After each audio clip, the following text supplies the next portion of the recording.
This is Pop Culture Yearbook. On this show, we pick pieces of pop culture that were important to us in a given year. We then discuss our memories and dig into those movies, albums, shows, and more. I'm Brad. I am Pete. And I'm Giff. All right, take it away, Giff. Well, we are still in the year of 1983, and we're just going to cover a real small indie film tonight. Didn't get much traction at all. And that is Return of the Jedi, George Lucas creation. For some of us, that's kind of true. Right? This For is us actually fans. it's actually a bit off the beaten path for the types of movies that we've done in the past on this show. So I congratulate you for it's close to what was that movie that Dave picked out? Flash Gordon. I can't think. Flash Gordon. Yes. That's the closest one that I can think of, probably, to this one we're about to talk about. Well, but it's not even close. The whole Star Wars idea came to Lucas through his love of Flash Gordon. Well, and he actually we talked about that. He was asked or wanted to potentially direct that movie, and and then he went with this instead, or whatever. Well, he tried to buy the rights, and it was already taken by the guy who did Flash Gordon. That what it was. I think he made the right call. I think he went down the right path. Going his own way. Although with this viewing, this movie I've seen I don't know how many times, but I tried to kind of view it as a first-time guy and tried to compare it to Flash Gordon. It's pretty much be like, why is this so much better? Because some of these aliens, some of these things in the heavy rubber suits, like, it's kind of laughable nowadays. I did. Okay, since you brought it up, one of my notes later is that, there are some good effects, especially towards the end, but there are some pretty bad effects and some pretty terrible acting in here. Yes. And I said, when they're riding the hovercraft things, it reminded me of the rocket cycles in Flash Gordon and make me think that didn't look as bad as I thought it did when we watched that movie, because it didn't look very good in here either. I would say this looked... some of the green screen. This looked pretty solid compared to that. Did you guys watch the remastered version or the original? You did. I watched the extended or the special edition that came out in 97, whipped out the VCR once again to watch this on the VHS tape. So. Oh, really? Okay. Mm-hmm. Yeah, okay. As did I. I watched the remastered one that came out, I guess it was 97 then. I don't see much of a point why he felt like he had to do it, because there's like a few things, but it's not like it dramatically changed the movie. It didn't make, like you said, there was still some parts where you could tell it was a green screen, and you could tell it was some pretty questionable effects, that kind of thing. It seemed like an excuse to re-release it and get another cash grab out of it, but nothing wrong with that. And to set up for the new set of movies that was going to be forthcoming. But still, it was fun. It was a good movie. Well, and there was an interview before the movie with Leonard Maltin and George Lucas, and they did talk about kind of the little bit of the evolution of the series, but then he also talked about how he was working on the second trilogy, and it was going to be a prequel. And he said, well, we'll see it in 98. And if not 98, we'll see it in 99. So, of course, that's when Phantom Menace did come out, and everybody saw it then. So it was kind of fun to see that in 97 interview with him talking about the prequels coming. Phantom Menace, of course, a terrible, god-awful movie. Did I say Phantom of the Menace? No, I did. I stuttered. Return of the Jedi, Phantom of the Menace, Return Jedi, whatever you want to call it. It'd be a better movie if that was the name. That was not the problem with that movie. I remember going to Phantom Menace. We went to a midnight showing in a brand new theater, and me and my roommates, there's 4 of us, and I think there were 2 other people in the theater. And we were just so excited to see it. And I really did enjoy that movie. You watch it back and you're like, oh man, there's some really bad acting and Jar Jar Binks is awful. But at the time, you were so jazzed for it. You just wanted to see it so badly. That's true too, because of course we'll get to me here, and I'm not a very big fan or anything, but I remember that movie being out, and I don't remember people hating it. I think it was a big hit, and a lot of people really excited and pretty happy with it overall, is how I remember it. And I think over time, everybody's got to go back and they got to, rip everything apart, and Sure. and so now it gets a worse rap than it probably did then. Right. Is Right. I agree with you. And I think it's, a lot of it's Jar Jar Binks. And that's one thing, I kind of was watching this He was even that bad the other night. Oh, and I hated him. I think the advent with the Ewoks, there was a lot of like kind of just fun loving stuff in this one that I thought, Lucas is like, well, it's the third movie. I got him now. Nobody's going anywhere. Everybody's going to watch this thing, so I can get away with some stuff. Can we get that little... out of the way right now then? Yeah. Because asking you guys who are huge fans, Mhm. from outside looking in and have everybody hated Jar Jar Binks and whatever, like all I really remember about this movie as a kid is that there were these Ewoks in it. I didn't even see it, but were the Ewoks hated? Did people think that was too far or No. dumb? Because it seems like they would be a very controversial addition to the whole story. That might have been the case with the true diehard I'm a fan, but not like a diehard Star Wars fan. I do, now that you mention, I think I remember some people thought that was a little bit too much for what the Star Wars series was all about, because they're just too cute and cuddly and they're just trying to grab attention. But I liked them as a kid, and I can say, if we're at this point in the show already, I do remember I remember this very vividly, actually going to see it in the theater in 1983 when it came out. One thing I remember about it too is that I was 7 years old, 1983 I must have been, and I remember sitting towards the back of the theater, and as a 7-year-old kid, I remember I was whining because I was short, and then there's a tall guy sitting in front of me, and I couldn't see the yeah, exactly. But there's a tall guy, of course, sitting in front of me, and I could not see the bottom part of the screen. And before the movie even started, I remember whining to my mom about it. Mom, I can't see that part of the screen. And she's like, don't worry about it. Nothing's going to happen in that part of the screen. And I'm like, all right, whatever. And then 10 minutes into the movie, Jabba the Hutt is speaking, and there's subtitles, so I can't read the freaking subtitles. Oh, yeah. I remember that being something I was really pissed about. And I was like, see, Mom, it was subtitled. Now I can't read it. Well, and to Brad's point, I don't remember going to this in the theater. I may have, so I would have been 6. This came out in May 25th. But as a kid of that age, I wasn't looking at it with a critical eye. I just was loving it. It's such an epic, far-reaching, you got 2 different worlds. You're on Tatooine, then you're on Endor, and you got the spaceships, and it was, to me, it was all just awesome, and I just ate it up. So even now when I watch it back, there's so much nostalgia with it, and you just love seeing it again. So, I'm not going to, rip that stuff apart. There's some acting in it that I will get into in a little bit here that I wasn't a big fan of, but I still love this movie. I just think it's so great. One point that I did want to make, because as we talk about the special effects, is that I think Return of the Jedi, actually now, of course, it is their third movie. They do have more funding for special effects, which actually made it worse in a way than the original Star Wars and Empire Strikes Back, because the way that they were made, it actually looked more real in those first movies than they did in this one, to a degree, because they didn't have I can't call it CGI because it wasn't CGI, but they didn't have green screens or whatever they were using in those movies. They actually had to build out to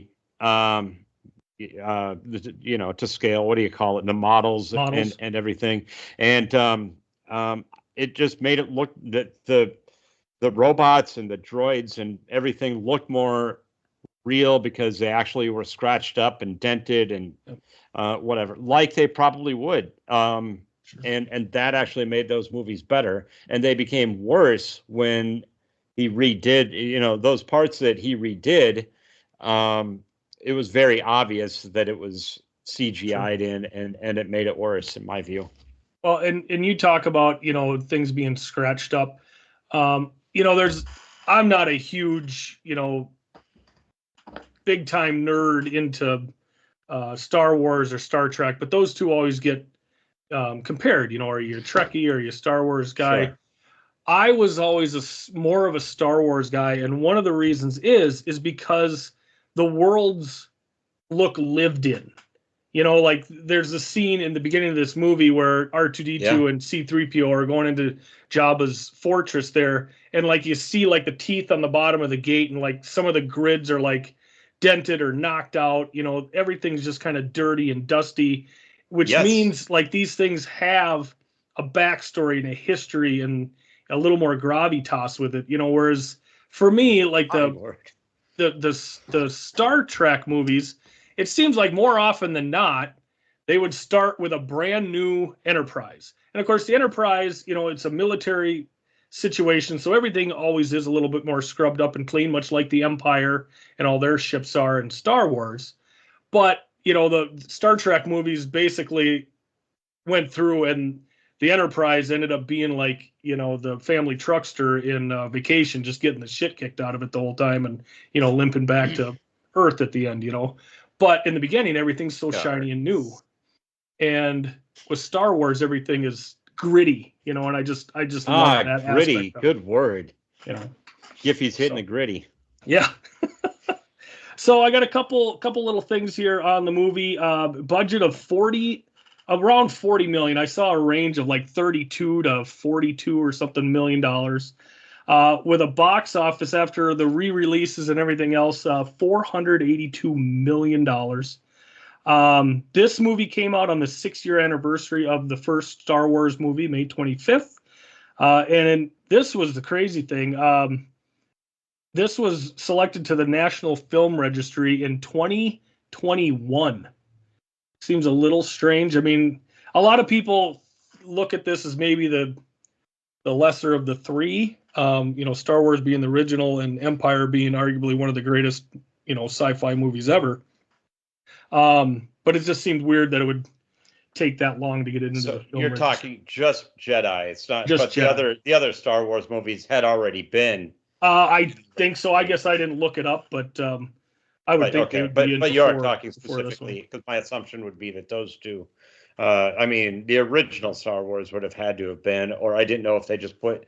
They could put the whole thing in all together as one package. But so one other thing that was kind of interesting to me, and I didn't realize this because didn't do a lot of research on the movies prior, was Lucas didn't direct this one or Empire. He of course directed the first Star Wars movie, A New Hope, and then he did Phantom Menace as well. But he financed both Empire and Return of the Jedi, so that's why he wasn't going to direct them. And this guy they found to direct this movie, Richard Marquand, like they went through, I think, 5 other directors before finally landing on this guy. Like I couldn't believe, you're coming out of 2 huge movies, 2 hugely successful movies, and people are turning down, the opportunity to direct a third. One of them was Spielberg, and I read something about he was in some dispute with the Directors Guild, so he wasn't able to direct this movie. But that was kind of an odd thing that I thought, holy cow, you got to go through that many directors to find one. So our memories of the movie, you guys already or not? Because I didn't really do that or anything. I did mine. I think we didn't get to you though, Brad. Yeah, we did not get to you. Why don't you give us your memories? My story is so different than yours. Anyway, if you listen to the show, it's well known I'm not a big Star Wars guy or didn't grow up that way. My brother, it's funny because my brother was a huge fan, but he's 7 years older than me, and I guess just, we never got him together. So, but I remember him being a huge fan. I remember it being around me, but I never saw him. As you know, Harrison Ford, my first movie with him was probably Witness. I was going to say, Brett, he's got like models of the Millennium Falcon and the Death Star, all the shit surrounding him. And he's like looking at these Amish people in Witness. It's like, look, staring at the TV. Rewind it, play it again. I actually saw this movie in the movie theater too, but it was in like 1998 or whatever when it was re-released. Sure. I went to all three of them. I think I was with my college girlfriend at the time when these were coming out and we were going to them. But at that point, I wasn't that into it. I feel like we went late at night usually, and I feel like I half fell asleep. So I still didn't quite get it. But we went to Disney 3 years ago, our family, and my wife and my son are just insane fans now. So we watched them all again then. So I have seen them all a couple of times. I saw all the new ones in the movie theater. Those are the ones I know the best. It's the recent three. It's just the way it is. As a kid, my knowledge. I know. I'm just saying. Spaceballs was Star Wars to me. And I saw Spaceballs in the movie theater, and I thought it was one of the greatest movies I'd ever seen.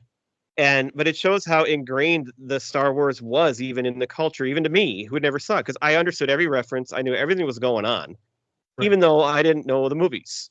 You knew who Pizza the Hut was and who Yogurt was. And you knew all of it. And the Schwartz and all of that good stuff. Yeah. So, and I've seen all the originals at least a couple of times, but this is the one of the three first ones that I think I knew the least. So I was really happy to watch it. All I really knew is this is the one with the Ewoks. And I will say, if we're going to get into it at all, my favorite Star Wars movie is Rogue One. That movie's freaking awesome. Sweet movie. And that's one I could watch anytime. So, there you have it. I was excited to watch it, and spoiler alert, I really enjoyed it. I'm not going to be curmudgeon about this or anything like that. That's for the people that think this is the worst of the three or whatever. I'm like, wait, what are you talking about? This is a great movie. It's so fun and entertaining, and it is. This is the perfect trilogy. The original three was the perfect trilogy. They were all great, and they pulled the story together nicely. And but it was the next one, that the Phantom Menace was just a disaster. But then the newer ones, they get better and better. I did like the last one, and how it finished. That was good. Then I didn't like the last one because that's the one most people had to be big Star Wars fans to really get all the whatever in it. Well, I didn't get all the whatever, but and everybody hates The Last Jedi. I loved that movie, and I also loved The Force Awakens. So I was really into these new sets, and when Rogue One came out, I love that too. So Rogue One was so good, and I don't put Rogue One in the same category as the final trilogy. It's its own thing. I just didn't get into the final trilogy because The Force Awakens to me is just Star Wars: A New Hope, rehashed. And I just couldn't totally. I mean, I've seen them, but yeah, I just didn't have the same. And it might be just that I'm an old, cranky curmudgeon at this point, and that's right. I'm sure people that are, younger and you saw those first were like, oh, these are awesome, because they're still epic. They're still so wide ranged, and that's what I love about these movies is all these different worlds that are created. They're just a lot of fun. It's just and if we had social media back when the first three came out, people would have hated them too, because there would have been so many people with their stupid opinions spouting off and tearing apart every little thing that they didn't like about it. Mm-hmm. There's no way for these to be like truly universally loved like the originals were, because there's going to be too many people with their opinion that it's just going to be too loud, and which is basically the entire concept of Pop Culture Yearbook. Yes. Except we generally talk about things that we love, not things that we're not gonna do an episode. We're not here to be assholes about it and be we're so much smarter than everybody else. I mean, if you don't like Three Amigos, you're stupid. But outside of that, whatever. Mm-hmm. Right. Yeah, we're not gonna do Wes Anderson films here. And just rip on them. All right, so let's go through the cast. This is such a, huge movie. I mean, everybody knows it, but, just we'll go through for our listener if they don't know everybody that's in here. So, of course, we have Luke Skywalker played by Mark Hamill.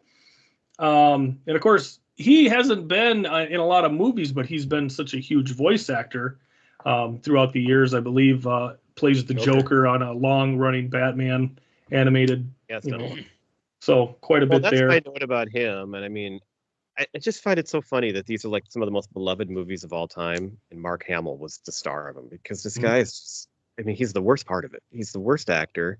He doesn't, I don't like He him. gets And he gets better as the series goes on. I think even the original Star Wars compared to Return of the Jedi, he's actually better in Return of the Jedi than he was originally. But it maybe he is, but it just the contrast between him and then this mega movie star, awesome Harrison Ford is just Right.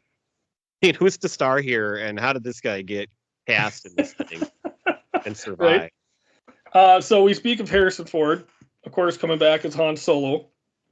We have Carrie Fisher plays Princess Leia again. Billy D. Williams as Lando Calrissian. 45.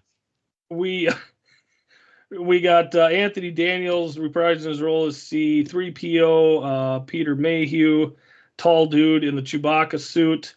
Sebastian Shaw we see at the end of the movie as an unmasked Vader, and he was a relatively unknown actor, and that's who they wanted to cast because they didn't want a well-known person there to take away from this moment. You don't want everybody to be like, holy shit, it's been James Earl Jones this whole time.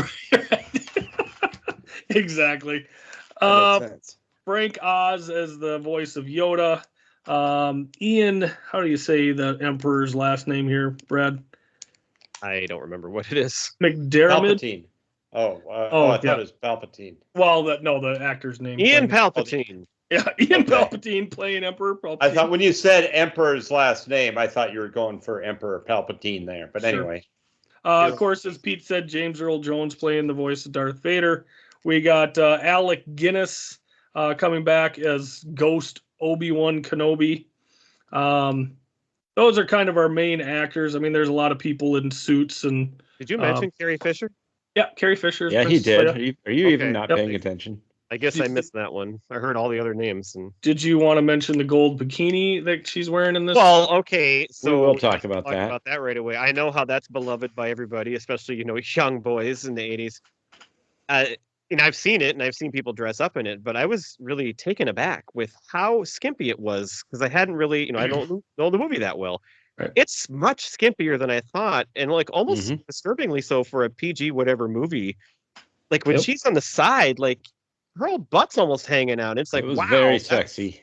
Yeah, really surprising. And well, Courtney and I were contrast to the first two movies and to who she is as a person. I mean, she was this princess, but also like very much a fighter, not one that's going to be womanized as Princess Leia. But then because she was captured and enslaved by Jabba the Hutt, and that's what she had to wear. So Courtney asked me when we were watching this, she goes, "Oh, I suppose this is your favorite scene." She's in this bikini, and I'm going to go kind of like I did with Risky Business last week, in that I really never found Carrie Fisher, all that attractive. And Brad is raising his hand and seconding my feeling on this. But the other thing that I said, and this may be the other reason, is because she is in such close proximity to Jabba while she's in this outfit that he is so revolting. I don't know if that has something to do with it as well. Yeah. So it's like, no, it's really. And then she goes, "Well, I suppose you didn't like it when Rachel wore it in Friends." I go, "No, that was different. That was a little different for me." So I'm with you. I don't ever see her as a sex symbol at all. I'm taken aback by this outfit, but it didn't really do anything for me, right. that way. Yep. Carrie Fisher to me is weird. She's one of these people that she's only 27 in this movie. She was 21 in the first Star Wars. She's always looked 40 to me. She's eternally 40. When she was in Harry Met Sally, you'd think she's old. She's only 33 in When Harry Met Sally, and I'm looking at her like she's 45 years old. Right. So I just never saw her as, and of course for me, When Harry Met Sally was my first real knowledge of Carrie Fisher too. So I've never seen her as a sex symbol. I get the whole thing with the bikini, and if you were a young teenage boy at the time, whatever. But I'm with you, Giff. That was me. I liked it. I don't get it. And I like her, but yes, she's just not a sex symbol at all to me. She's a middle-aged woman. Well, and maybe that's how great of an actress she is. To say middle-aged women can't be sexy because they are. So I want to put that out there. I was going to say that may be a credit to her acting ability because, as Pete said, she's not putting up with that crap as Princess Leia. Like she's in the fight, she's right there with everybody else, and she's not a damsel in distress kind of lady that we, as we see right away in A New Hope, so. Well, it's symbolized how at the movie starts with everybody having already been captured, and it was a dark ending to Empire Strikes Back, and so that's how we pick up.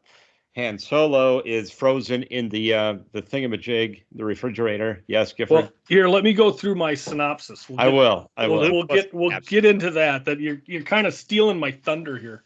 So I do have a synopsis. Kind of funny in a huge mega movie like this that everybody knows, but I'm going to run through it anyway. So the final chapter in the first Star Wars trilogy is all about redemption. At the end of The Empire Strikes Back, our heroes are in the Rebel Alliance took some major blows. Han got frozen in carbonite, and Luke lost his hand while finding out that his father is Darth Vader. All seems lost for our band of scrappy freedom fighters. As we learn in the opening scroll, the Empire is close to completing another Death Star, and Luke is on his way to help his friend Han, who's now in the clutches of Jabba the Hutt. Vader has just arrived on the new Death Star to crack the whip and get construction back on schedule before the Emperor arrives. Meanwhile, on Tatooine, R2-D2 and C-3PO make their way to Jabba's stronghold to offer themselves as tribute for Han's release. They've been sent there by Luke as an offering. Soon, Chewie arrives in cuffs. A masked bounty hunter has come to collect Chewie's bounty. We also see a disguised Lando lurking in the shadows. That night, the masked bounty hunter, who turns out to be Leia, attempts to free Han, but before they can escape, they are captured. Luke shows up to free his friends, but lands in the Rancor pit. After dispatching the monster, Jabba orders Chewie, Luke, and Han to be put to death in the Sarlacc pit. This leads to an action-packed rescue and Jabba's demise.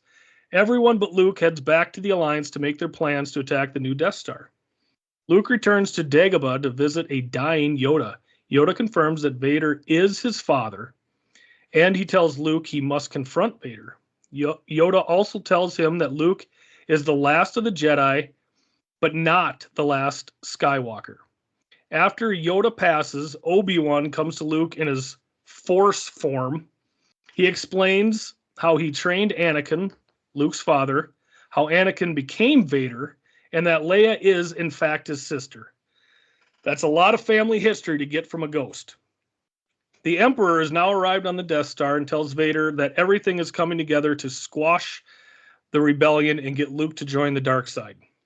The Alliance makes plans to send a team headed by Han, Leia, Chewie, and Luke down to the moon of Endor to disable the shield around the Death Star that protects it from being attacked during construction. While there, they encounter the indigenous Ewoks, kind of the little furry cousins of Wookiees. With the Ewoks' help, the team is able to destroy the deflector shield so the Alliance ships can attack the Death Star. While all this is happening, Luke has gotten himself captured so he can meet with Vader to try to appeal to Vader's better angels. Vader takes Luke to the Emperor for re-education. When Luke refuses to turn to the dark side, he defeats his father in battle. Fed up with his shit, the Emperor employs the best jazz hands ever to try to kill Luke. Finally, Vader's paternal instincts kick in, and he tosses the Emperor to his death. Luke reconciles with his dying father and escapes the Death Star before it explodes. All is right in the galaxy as the rebels celebrate their victory over the evil Empire. Yes, hand.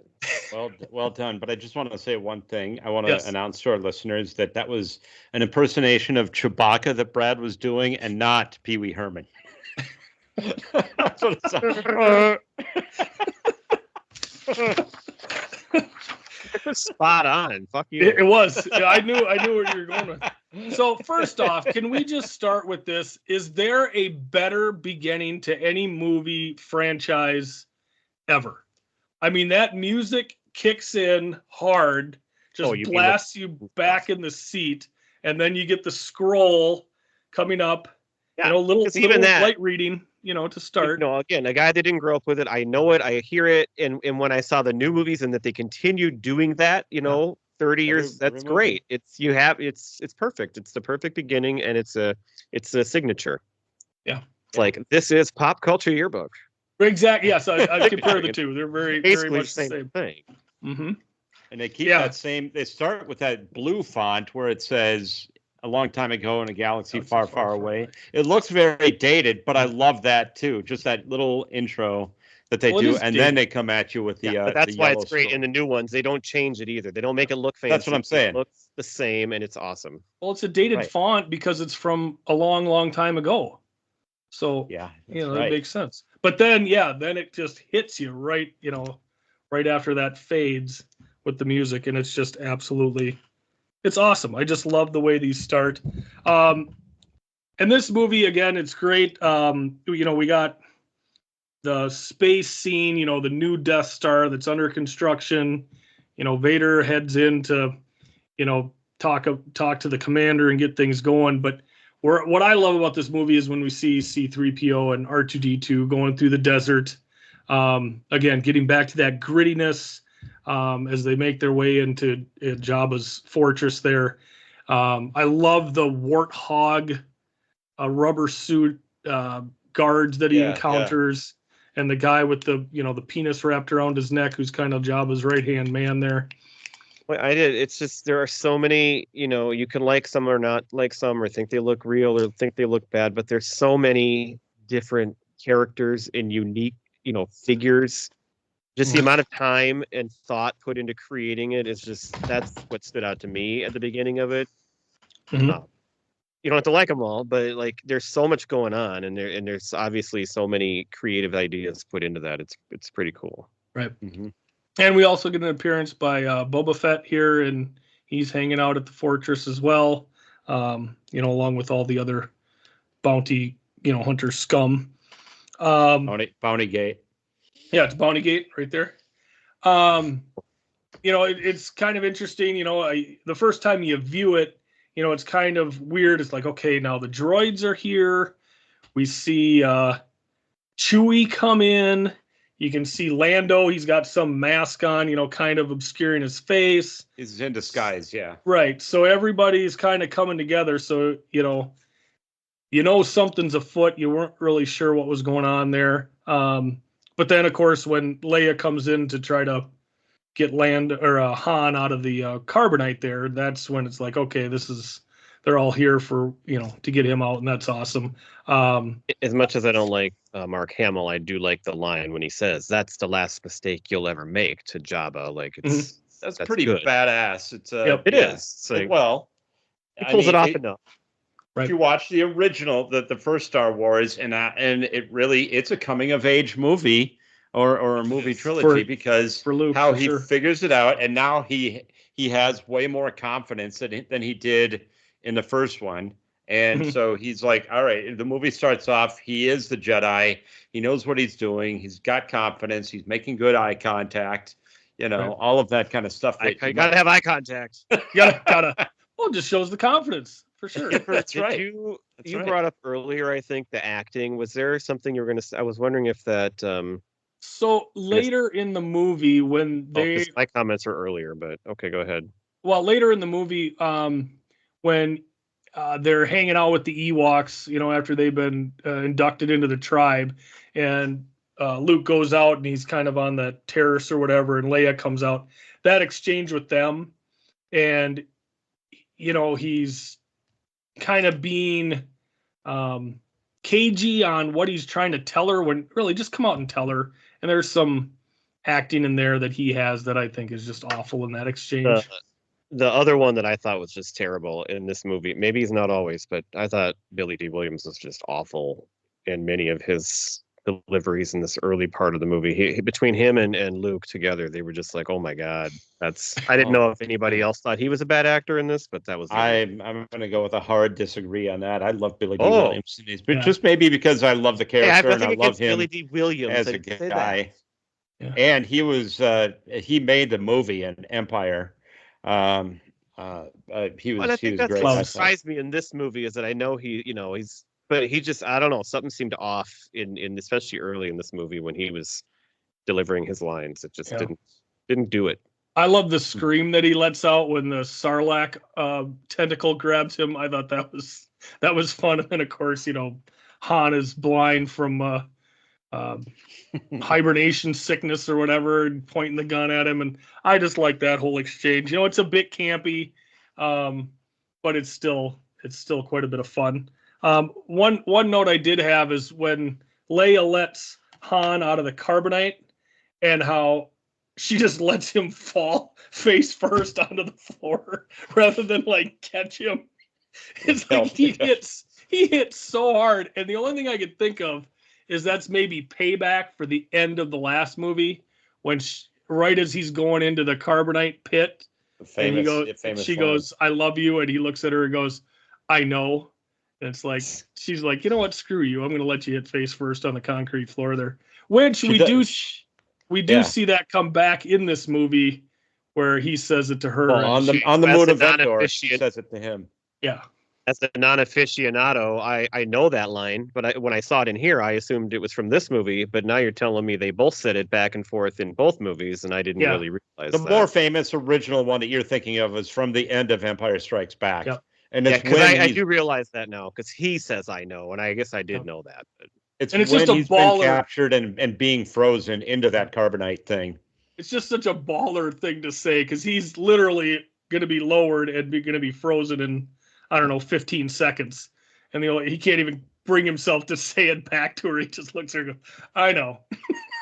And then just one more thing as the non-aficionado that surprised me in this movie is that I didn't realize that Luke didn't realize she was his sister until this movie. I thought that was something that was known long before this, but I guess I never really paid that close of attention. So I was a little surprised when that came up here. Because in the earlier scenes, they didn't do anything too far before finding out. Well, earlier in the series, that was it looked like that could happen a couple of times. And there was jealousy. There was jealousy that came out in this movie too, because Han always was felt like he was fighting over her with Luke. Mm-hmm. Is it Han or Han? Should I say? I always go Han. Han. Sometimes I say Han, just for fun. Han. Keep people on their toes. He's a little bit of a ham. But yeah, I mean. By the way, along with the "I love you," I know the other line that I didn't realize was they said it 3-4 times. "As you wish." Oh. Just like the Princess Bride. Mm-hmm. That was in this movie 3 times. They kept saying "as you wish." I think that's didn't catch. I think that's pretty frequent throughout the entire run because they say that to Vader, and Vader will say that to Emperor or to the Emperor a few times. Yeah, I think it was Vader. That was surprising too because I, of course, associate that only with the Princess Bride and thought that was unique to the Princess Bride, but. It's not. Well, the Princess Bride came out 1987. Yeah. Yeah. Yep. It establishes the chain of command. If he says "as you wish," it's because you're my boss. I'll do it. He does cower under the Emperor. He's not so tough when you see him with the Emperor. Right. I love the scene at the Sarlacc pit here as Luke is being pushed out on the plank. And could you be any more obvious to with the head nods and everything back and forth between him and Lando, and he's checking with R2 to make sure that he's right in the right position, and come on, yeah, right. It's calling like a third base coach. There's just some stuff in here. It's oh my God, they're really playing down to the dimmest person in the room. But yeah, I guess there wasn't, a lot of surprise coming there. But yeah, that was again a great scene. Leia running around in her outfit. I do love the fact that she's the one who kills Jabba. Just to reassert her dominance in that situation. It's just great. I mean, she's such a badass, Yeah. So anyway, I kind of skipped forward in my notes here to the moon of Endor. If we could get into that a little bit, I liked how you've got, they got the landing party to go down and blow up the deflector shield. So they got this, everybody is in, camouflage gear, and then they're walking around with a bright, shiny C-3PO. He's not mixing into the foliage. What's the point of the camouflage? You could have, thrown some paint on him or something to help him, blend in a little bit. Which actually comes back to help them out after they're, captured by the Ewoks there, and they think he's some sort of a god. I kind of always think that after watching Big Bang, that C-3PO really reminds me quite a bit of Sheldon. Sheldon? Oh, I can totally see that comparison. Because he is for sure like a know-it-all, and everything's got to be prim, a certain protocol. This is the way this works. Right? Yeah. So I kind of like that. And again, getting into some of the campier, funnier kind of things in this, again with the Ewoks, where they're gonna the Han and Luke and those are gonna be basically dinner for this celebration that they found this god in C-3PO. The whole thing where they're like blowing at the flames so they don't get set on fire, and all that little exchange there is kind of a fun little deal. One of the other things I really liked about this was when they finally make their way to that base, and you've got the at Walker walking around the base there. Little throwback to Empire. So it's just fun to see that. This one is two-legged. The one. Well, no, there's a big one. Yeah, they did have a big one. That's running around, just a scene with it. It wasn't, in any other spot in the movie. It's just kind of patrolling the perimeter of that base there, and I just loved having that in there. Of course, I had to write down the scene where the Ewoks show them a different way in, and the line from Han that always gets overused, where he goes, "Back door, huh? Good idea."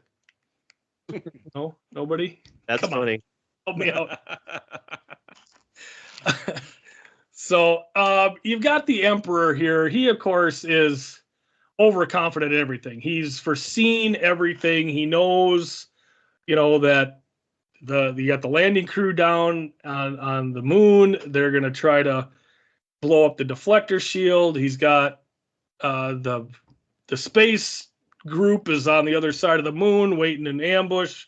The fleet from the Alliance fleet that's going to be coming in to attack. And they got Luke up in the room with them. And the thing that I don't quite get in this whole deal is he keeps telling Luke that if Luke strikes him down, then he's going to go to the dark side, like Luke is. Yeah. Like, you're not allowed to fight back, and if you fight back, then you're all of a sudden gonna go to the dark side. Like, he's just supposed to sit there and watch his friends get blown up and die, and no matter what he does, if he strikes out, it will only be in anger and not to defend those that he cares about. Like, come on. That's a theme throughout the entire Star Wars thing, is that he cannot. It's a little too black and white, convenient. But Jedi have been killing Sith forever. Like, that's what they do. You hunt them down and you kill the Sith. Like, it's good versus evil. I mean, they're not going up to him and going, "Hey, please come back to the good side." Like, no, they kill him. Like, that's what happens. Back to the Weird Al Yankovic song Yoda. I know Darth Vader's got you really annoyed, but remember, if you kill him, then you'll be unemployed, Yoda. Yoda. Lola. Speaking of Yoda, I did notice too that I think of him as such a cute guy now because of the newer movies, and then of course the baby Yoda. And I forgot that the real Yoda is really ugly compared to the newer versions of Yoda that we see. The man is 967 years old. Oh, but I in my head I'm thinking of he's not ugly in the newest movies, and then of course you had the cute baby Yoda. So like I had this picture of less ugly guy, but of course Mel Brooks, in Spaceballs, he's ugly as hell too. Mm-hmm. That's true, because that's my Star Wars movie is Spaceballs. Sure. So we have this Emperor who knows everything, right? Like, he's got this all planned out. He's foreseen it. So why wouldn't, if he sent he's got occupation down on this moon, why wouldn't he send his troops just to wipe out the Ewoks? Because the Ewoks are the ones that flipped the whole script here. I mean, the Alliance is done for. I mean, they're pretty much done. They're captured on the moon. They're getting the crap kicked out of them in space. And if not for the Ewoks, they would have lost. Here's my question, and sort of like a time travel paradox, right? Where if he has the ability to foresee the future, why is he not seeing the future that actually took place, right? Why he should have been able to foresee his own defeat, because that's what ultimately happened. Or maybe he did and was trying to, I don't know, trying to upend it somehow, but he would have known that if he has the fortune-telling ability, he would have known that he was going to lose. Have foreseen. Got a great voice actor here tonight, Brad Swenson. Maybe I'm over. That sounds like my cat. Yeah, right. So anyway, yeah, I just thought the Emperor was just, way too full of himself. I mean, if he's supposed to know everything, just wipe the Ewoks out when you get there in the first place. That's why he dies, though. That's what always happens to the bad guy. They get too full of themselves, and then that's their fatal flaw. So he's just like any other guy. Yeah, that's right. Glad he found his demise, or so we thought. Right, that's something that comes up in the third trilogy, of course, which I think was one of the other reasons I wasn't as crazy about. I mean, those. I mean, I do love, again, I didn't remember exactly how this ended and everything. The scenes where Luke and Darth Vader are together, I think those are awesome. And then when he steps in to save him and says, no, it's, I mean, I really like the end of this. And I love the, whatever you want to call it, the relationship between the father and son there and how they kind of come together even. Right. It's pretty cool. It's pretty cool. And it's a great ending to the series, and it should have just stopped it right there. So they should have finished it with them having a catch. I meant they shouldn't have made any more movies. They should have just ended it, with Return of the Jedi. We're done.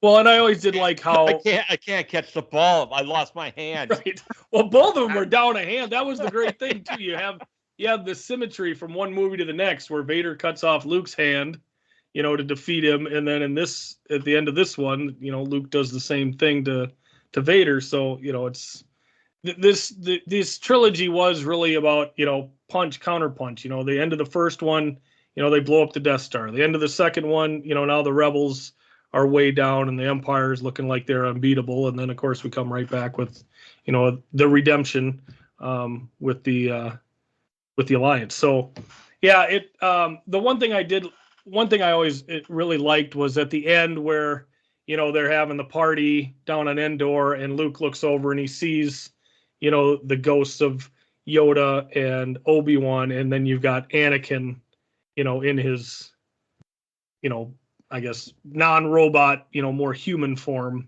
standing next to him. That was always a nice thing to see, for the redemption of Anakin. Yeah, I love that. Generated in the new actor on that too, compared to because it was a different actor in the original. Oh, was it? That played, because they got who was the guy that played Anakin, the teenage Anakin that was in this one? Oh, yeah. That's right. That's right. They put Hayden Christensen.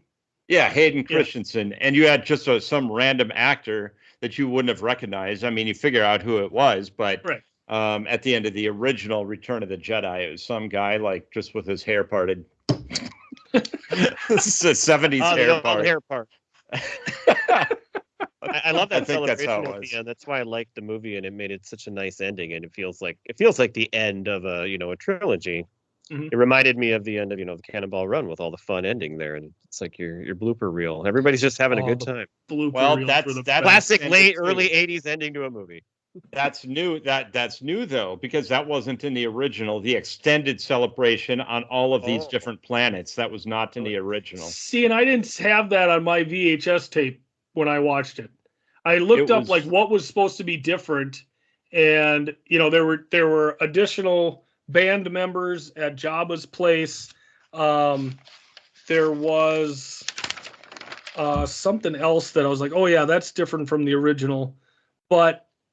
The Sarlacc was a little different, but this thing with all the worlds celebrating, I didn't have that on my version, so I don't know why it was different. In this version, the Sarlacc had more of a mouth thing, like Yeah, a a little Pac-Man beak. thing. That was a beak. There you go. Yeah. That wasn't in the original at all. All you saw that I can remember was like the tentacles sticking out of the sand. Tentacles and then the spikes more, Yeah, you know, on the sides of the I mean, hole going in. Yeah.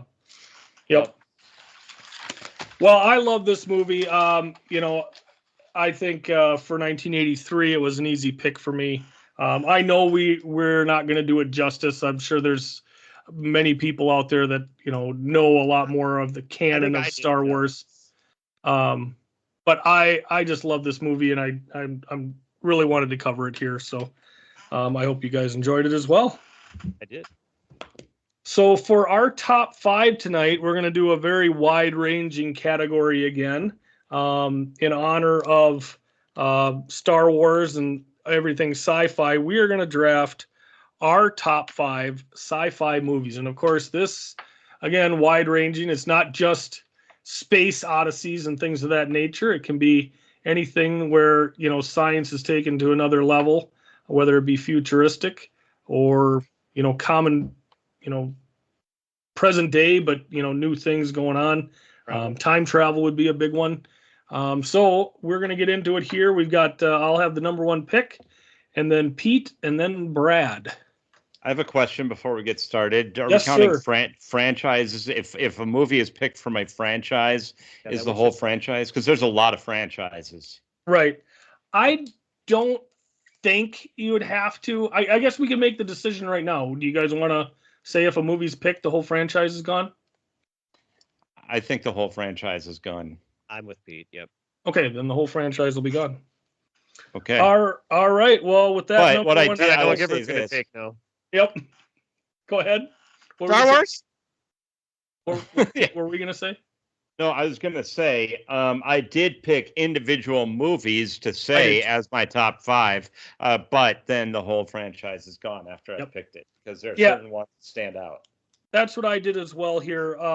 I've got individual movies. So I'm going to take Empire Strikes Back. I think I took that as my number 1 overall sequel ever. And I'm going to take it with my number 1 overall sci-fi movie as well. So no that is a good pick. I'm also going to pluck one out of a franchise here with my first pick. I'm going with Terminator 2. I thought I could get that with my second pick. I thought you were going to pick. Shoot. Well, then I will take what I think is the most obvious franchise one coming up yet is Back to the Future. Yeah, that was I thought next on my list. That's what I thought Pete was going to take. Me too, and I'm really glad I got it because at least it's something that I know well. Yep. Well, then I'm going to go with the third movie on my list, and I'm going to take Jurassic Park. Oh, yeah, there goes another franchise out of the water. Mm-hmm. Yeah. All right. Well, I'm sticking with Schwarzenegger. I loved the movie Predator. Are you taking every single? How did you take the Predator? I keep thinking you're going to take the movie I want, and then you don't. I'm taking Arnold Schwarzenegger. I'm taking Total Recall. Yep, that's a good one. Which is one of the first sci-fi movies that I truly got into and loved. I can't believe you took those 2 movies, Pete. Not the Colin. No. Whatever his name is version, by the way. No, we're taking the Sharon the Stone, Arnold Schwarzenegger. Yes, right, for sure. Just to clarify, in case. You just like the 3 boobs. Yes. Well, I think we all did. I am going to go with Mr. Anderson, and I am taking The Matrix. That was a lot like, Terminator 2 with the awesome, and Star Wars, awesome special effects, a leap forward. Loved that movie. All right. I will go with Ghostbusters. This is interesting. Nothing's been taken that's not on my list yet. I think I'm saying the same, actually. That one I don't have on my list. I guess I didn't think about it or I just didn't make the cut. So sure. Yeah, it's one that you don't think of as science fiction, but it absolutely fits the category. Well, yeah, there's a lot of them that I didn't think about. It really does. It's comedy. Yep. Let's see. If I'm going on my list here, I'm gonna go with a movie that I just think is way fun, completely no way it could ever be real. Face Off. Oh, that's my first one. I didn't put that one down. What did you think I was gonna say there? I thought you were going to say a different movie. Oh. Okay, that's for Brad. Oh, Face Off. All right. Well, here's the question now, because we said everything out of the. Well, I'll ask. This is what I want to take. I want to take Alien. Can I take Alien? Because you took Predator, and there are movies within the Alien and Predator franchise where it's Alien versus Predator. I think you can have it. It's a different. Okay. All right, then I'm going to take Alien. And not Aliens. Well, I liked Alien better. I mean, Aliens was awesome. I don't know. I just thought I heard Aliens was the bigger, yeah, kind of like Terminator 2, but I guess I don't know right. movies. Well, here's the thing. Stay away from her, you bitch. You can't take Aliens too, or Aliens. So I'm not going. Again, my knowledge of Aliens would come from the end of Spaceballs. Hello, my darling. Hello, my darling. Hello, my ragtime gal. Well, on that, yeah, that would have been from Alien, though. Yeah, whichever. Oh, not again. I'm going to pick one that I thought was awesome at the time. I haven't seen it more recently. I feel like that if I watch it again, though, it's probably one that I'll watch it and think it was terrible, but it was awesome. So I'm going with Independence Day. There you go. Yeah, well, that's a fun one. Yeah, it is. Although I don't know that I've seen it since probably I don't know if I've ever seen it twice. I just feel like it's probably you would laugh at it and say, "Oh, holy shit, these special effects are shitty and acting is terrible." But maybe I'm wrong. Maybe I'm wrong. I don't know why I think that, but you got Cousin Eddie in there. Yeah. You know. What's he doing now? Ranting and raving somewhere. Gal. Well, this is the movie I thought you were going to take when you took Face Off, Brad. So I'm going to take it here. It's my last highlighted out of my list. I'm going to go Edge of Tomorrow. Oh, was that Pete? It's my turn. Oh, crap. Are you going to take Edge of Tomorrow? No. You can have it. I have it on my list, but I'm not going to take it. Oh yeah, we got lost there. I'm going to go with the guy that has his own version of science fiction, and so most of these aren't part of a series, but he's, they all kind of go together. I'm going to take Signs. Nice.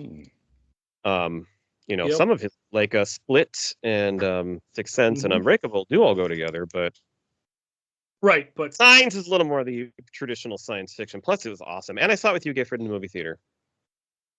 Really?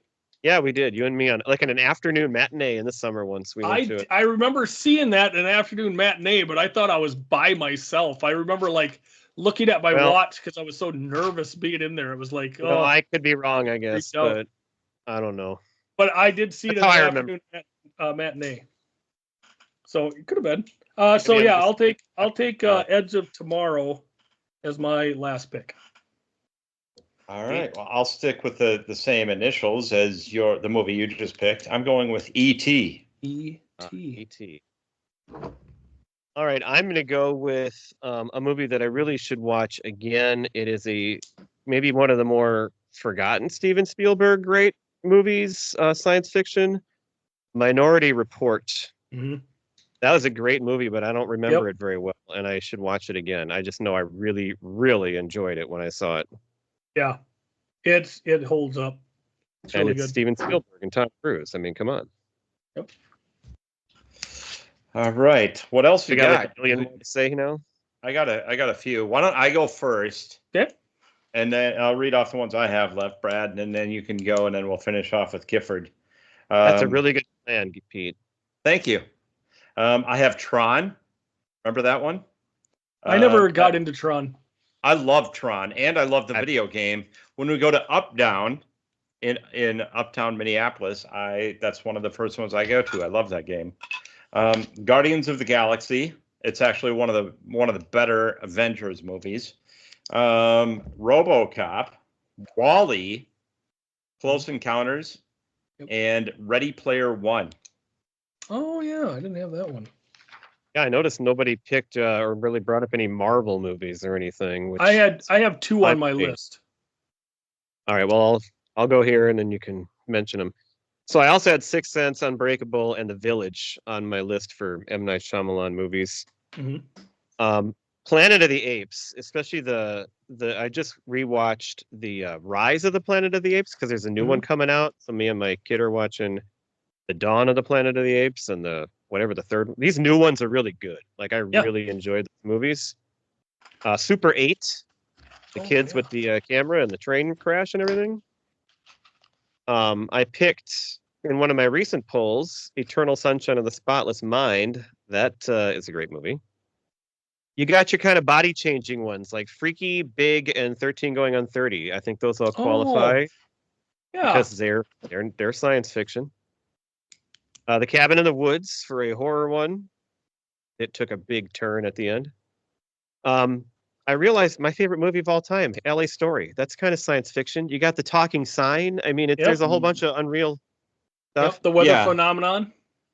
I've mentioned in our time travel, I've mentioned About Time and The Age of Adeline. Those are great movies. One good space one from recent years is The Martian with Matt Damon. Oh, yeah. I don't know what I thought about it, but I just watched Poor Things, and that's a science fiction movie. What did you think of the dialogue? I mean, it's a good movie, but it's like I'll never watch it again. It's just like it's hard to describe. It's just whatever. As a kid, there was a movie that I would watch all the time. It was called Explorers with Ethan Hawke and I can't remember who else, but they were kids and somehow they built a spaceship or something, and it was on HBO all the time. And I just thought that was the coolest movie. It's about kids. You said Edge of Tomorrow. I also got Groundhog Day. I've brought up Spaceballs a million times. I think Beetlejuice would qualify. Pleasantville we've talked about on this show. That's a time travel type movie. And my last one, speaking of science fiction, I have the movie with Will Ferrell, Stranger Than Fiction, which is kind of a science fiction movie as well. So I actually think Truman Show would fall into the category. I was wondering if somehow that might too, but I think I would say LA Story would be stretching it just because it's not intended to be. It's more like stretch reality, but it's not. I don't know. I wouldn't call it science fiction. Stretch I think you can argue about any of these. What do you define science fiction as? I mean, the talking sign. It's an expansion of his own imagination. The car driving itself, and I mean, those aren't realistic things. Those are well, events that you can't explain. Sure. Okay, go on. I'm gonna go with Men in Black. Oh, Jesus, I missed that one. Yeah. Iron Man was the other Marvel movie I have on here. Absolutely love that movie. Arrival, Interstellar, The Abyss, The Fifth Element, Ex Machina, Source Code, Star Trek II, The Wrath of Khan, and just for Dave, I'm going to throw in, which we spoke about earlier, and that is Flash Gordon. Flash Gordon. Gifford, you didn't mention 2001. I didn't. I've seen it once, and it's just. I've seen it too. Well, wasn't that the movie you picked when you had the year wrong? And I thought you loved that movie. Or am I? Remember you picked it for 1980. It might have been filling out a list type situation. Okay, it was one of those where he was just bullshitting. Which I do quite a bit. Hey, Gifford, what? Yeah. I was just going to ask you, do you know what band really handles their lightsabers well? That would be Preacher Row. As you wish. Awesome job tonight, guys. Thanks for watching it and coming up with these great movies for our top fives. That was fun. It was a fun one. Bye, everybody. Goodbye. See ya. May the force be with you.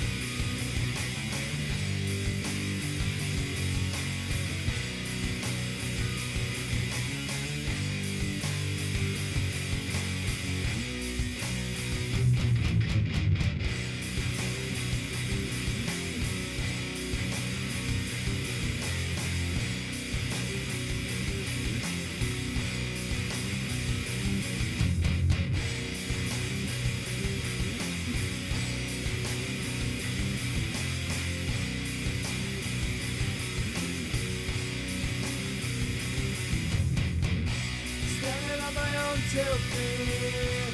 No one's gonna comfort me. Sorry for what I have done. Sorry that your song is gone. 7 steps and it will be my last. And start to me on my back. I turn and I look to you. I'm scared but there's nothing I can do.